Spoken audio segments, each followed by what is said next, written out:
I have heard tell that some people are really interested in knowing how to make spicy jalapeno mac and cheese. So we're going to try that. Step 1, obviously cook all of these noodles per package directions.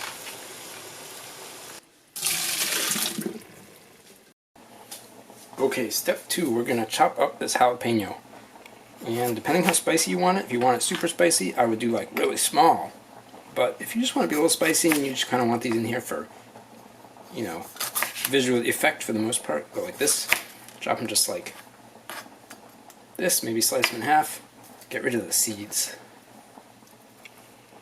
You could also chop up some onion while you do this if you want to mix that in. And then the rest of the magic is at the end.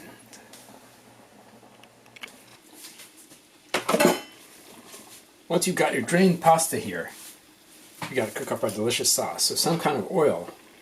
This is coconut oil, butter, lots of options here. Melt this guy a little bit. Throw in those jalapenos. It's a matter of taste, I think, if you cook these at the beginning or throw them in at the very end. Either way, please don't overcook your jalapenos. They're going to turn a brown color. So let those get warmed up. So into the pot go. Oil, this is coconut oil, many other options, butter. Jalapenos, please don't overcook these, they'll turn brown. Some whole milk. And now you've got a choice. If you're making this from a package, you've obviously got a cheese mix, put that in. If you're not, just need to add a lot more shredded cheese. Ooh, this one's orange. Sweet. Alright, shredded cheese goes in. It's all gonna melt when we put the pasta in, so we'll chuck this in. Give it a good mix up. And I almost forgot one of the most important ingredients. Maybe the secret ingredient here. The secret ingredient here is cream cheese. So we'll put this in. Make sure that's down at the bottom.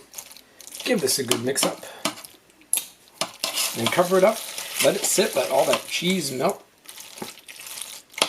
Yeah, don't want these big lumps. We've got to get these all cooked down. And then this will be great. So let's fast forward through that mixing. Alright, what do you guys think? This looks amazing. The cream cheese really thickened this up. You could use gorgonzola cheese too. Let's try it. It's so creamy. Wow, that's really good. Not too spicy, but these will be spicy when you eat them. Hope you like this. This is a great side dish, a great main dish. You can put some vegetables on it. Maybe have a protein source. This is good. Hope you like this. Share this with your friends. Let me know if you want to see more recipes like this. Like, share, subscribe. Do whatever you want to do. And join me next time. I'm Busy Dad. Who's cooking.